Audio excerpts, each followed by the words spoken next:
Hoy día en la comisión investigadora del caso Monsalve, algo que para algunos es prácticamente redundante, quienes escuchan la radio y hemos contado la cronología de los hechos, de cómo se habría enterado tanto el gobierno como también los actos de cada una de las autoridades involucradas. El director de la PDI, el director general de la Policía de Investigaciones, Eduardo Serna, entregó frente a la comisión justamente un cronograma de cómo fueron ocurriendo los hechos desde el momento que él se entera, el 15 de octubre, en adelante respecto a la relación de la Policía de Investigaciones con el Ministerio del Interior. Y si bien prácticamente todo se había conocido, él da una opinión respecto al por qué el interés rápido de poder informar a la ministra del Interior sobre estos hechos. Y era básicamente porque, a su criterio, una cosa que era de 1 más 1, ¿no? No era un interlocutor válido Monsalve, quien continuaba en su puesto en ese momento, para con la Policía de Investigaciones y más aún con inteligencia, que es justamente lo que lleva a tener que informar al Palacio de la Moneda. Porque había pasado a ser sospechoso, ¿no es cierto? Porque era un imputado en ese momento, un indagado por parte de la... Y por lo tanto, y además venía una reunión, y porque... Esto era así porque incluso tenía que realizarse una reunión donde al subsecretario se le entregan los antecedentes de las causas que están... Y una era su causa. De los trabajos de campo que se desarrollan por parte del área de inteligencia. Ahora, claro, esto porque es de sentido común, ¿no es cierto? Claro, es una opinión, no se lo comunica a la ministra, pero a él le pareció que eso era lo más complejo y por eso él toma contacto con el fiscal nacional y a la vez también habla con la ministra del Interior para ponerle todos los antecedentes sobre la mesa. Él reconoce que recién el día, si la memoria no me falla, el día 18, es decir, después que ya Monsalve no estaba en el gobierno, el presidente Gabriel Boric se comunica o tiene una comunicación con él donde por primera vez le pregunta a él directamente sobre la información que se tenía. Claro, le pregunta cuáles eran las acusaciones contra el subsecretario. Claro. ¿Es abuso o violación? Sí, abuso y violación, que era lo que quería saber el presidente.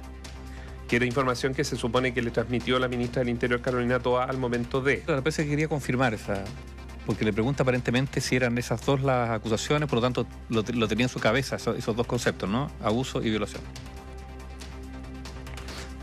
Bueno, a ver, esto reafirma, digamos, lo que quedó establecido desde casi un primer momento, es que efectivamente la decisión del destino de Monsalve quedó radicada en la presidencia de la República directamente, en el presidente de la República, no en el presidente Gabriel Boric, y por lo tanto... todo lo que vamos a lucubrar sobre lo que se hizo, no se hizo, está digamos, en la toma de decisiones del propio mandatario. Así que en ese sentido no ha variado, sino que se ha reafirmado, digamos, esta... O sea, se confirma por primera vez todos los hitos que tuvo. Todos los hitos. Hecho, porque hay que recordar que y otra cosa que no es menor, que, a ver, la aplicación del sentido común por parte del director de la Policía de Investigación es decir, con esta persona no podemos seguir interlocutando. ¿Por qué? Porque ha sido acusado de estos delitos.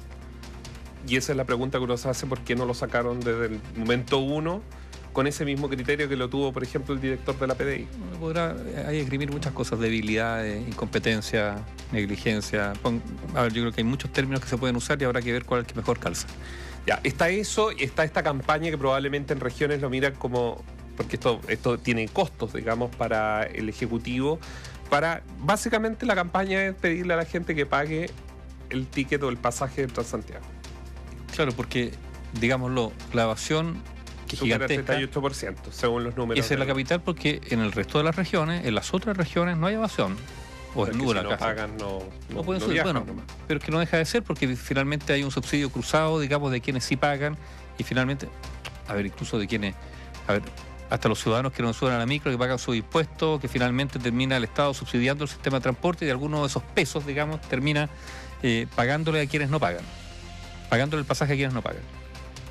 Por eso es tan enojoso para algunos, digamos, darse cuenta y ver y percibir esto día a día, como nos escribió este auditor, que lo mencionábamos en este WhatsApp que nos enviaron, que él ve todos los días como hay mucha gente, particularmente extranjeros, que no pagan. ¿Una campaña variará este concepto? No, porque creo que aquí hay un tema cultural de fondo. Porque cuando se ha convertido en un hábito, ya pasa a ser, digamos, entre comillas, una especie de... A ver, ese no pago se incorpora, digamos, a la renta. pasa a ser parte de tu estándar, digamos, de consumo, ¿no? Claro, que es lo que dicen algunos, que es lo que ocurre cuando no se pasa, digamos, hacia la bicicleta y no se saca del sueldo, pese a que los sueldos tienen un ingreso sí, por movilización. Eso está regulado. La multa es otro camino que algunos dicen, a los países europeos en general, para llegar a los estándares que tuvieron. Pero si las multas tampoco se pagan. Fue a través de, no claro, pero a través del sistema de multas, metérsela en el bolsillo de los ciudadanos básicamente para que duela. Bueno, claro, lo que pasa es que, a ver, es lo que hemos hablado tantas veces, al final estamos construyendo una sociedad donde hay que tener un policía al lado de cada ciudadano y habrá que tener después un policía al lado de cada policía también. Hemos tenido casos, digamos, donde eso parece ser también una necesidad. Entonces, así es muy difícil convivir. Esa es la verdad. Es muy, muy difícil. Y por otro lado está, a ver, porque por otro lado hay un frenesí de consumo gigantesco, ¿no?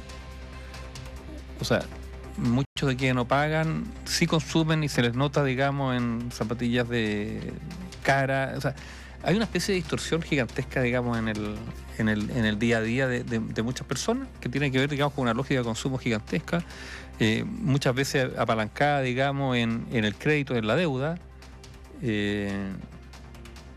Mira, lo conversaba recién hace un rato, ¿no? Lo difícil que es optar hoy día para generaciones jóvenes a un crédito hipotecario. Es cierto, pero muchos de esos jóvenes tampoco están dispuestos a hacer un gran esfuerzo y ahorrar durante años para tener una cantidad para un buen pie, porque están pensando dónde viajar cada fin de año también, por otro lado. Claro, los que pueden tener los ingresos, claro. Entonces hay una dinámica... O comprarse artículos de alto valor, claro, celulares, hay zapatillas. Hay una dinámica súper compleja, hay una austeridad que se perdió. Sí.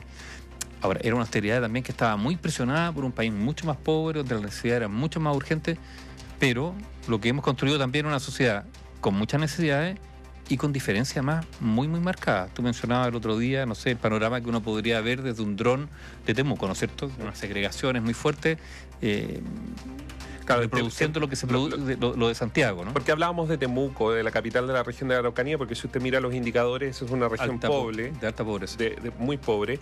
Y Temuco probablemente su capital es muestra de esta distorsión que pueden haber de desigualdad, que tanto se habla, de desigualdad, donde hay sectores, los que conocen Temuco, hacia el sector poniente de Temuco, Avenida Los Pablos, desde Avenida Alemania hacia abajo, donde se pueden observar autos de más de $100.000. De hecho, una camioneta de estas de Tesla, que es una de las únicas que hay en Chile, está ahí y la graba la gente en las calles, versus los niveles de pobreza que puede tener hacia Padre Las Casas o hacia el límite entre Temuco y Padre Las Casas. Es decir, uno puede en un par de cuadras en Temuco darse cuenta de la realidad que se vive, de esta desigualdad brutal que enfrentan ciertas zonas del país y que se ha ido en aumento, pero que además no sé la palabra, no se sublima, pero además se camufla con un consumo compulsivo. Apenas hay una posibilidad, aunque sea a través del endeudamiento, de la tarjeta de crédito.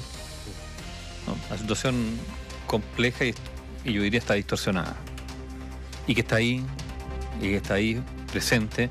Aquí lo hemos dicho, ya llevamos décadas, yo diría fácil, por lo menos, claro, 20 años, hablando de la concentración económica, los efectos que se tienen, las barreras de entrada para nuevos emprendimientos, y esto que podría parecer una entelequia, una cosa de abstracción, no, tiene un correlato en el día a día, en las incapacidades de algunos para prosperar y por lo tanto también y una acumulación de la riqueza que genera barreras de entrada para una economía de libre mercado que debiera permitir que muchos que quieran emprender lo puedan hacer sin esas barreras de entrada que hoy día están ahí instaladas por la concentración económica. Y el problema que tenemos hoy día puntualmente en esta economía es, tú hablabas de la industria del crédito, es que de no haber crecimiento, lo dicen varios economistas, la forma de poder tener nuevas políticas sociales, nuevas políticas que se expandan para otras familias que puedan llegar a clases medias emergentes, es por la vía del crecimiento. Sin crecimiento económico no va a haber más recursos para destinarlos a ese ítem. ¿Y cuál es el otro tema?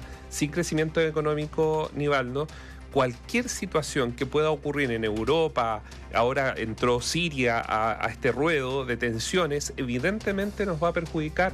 Y si nos perjudican, se quiebran puestos de trabajo y con el nivel de endeudamiento de la familia, evidentemente, imagínese, es el peor de los escenarios. Y no es que uno quiera ser catastrofista, sino que simplemente los datos están sobre la mesa, los da el Banco Central una vez al mes, así como también la Asociación de Bancos, que ha entregado cifras que uno puede analizar al detalle respecto a este punto que estamos tocando.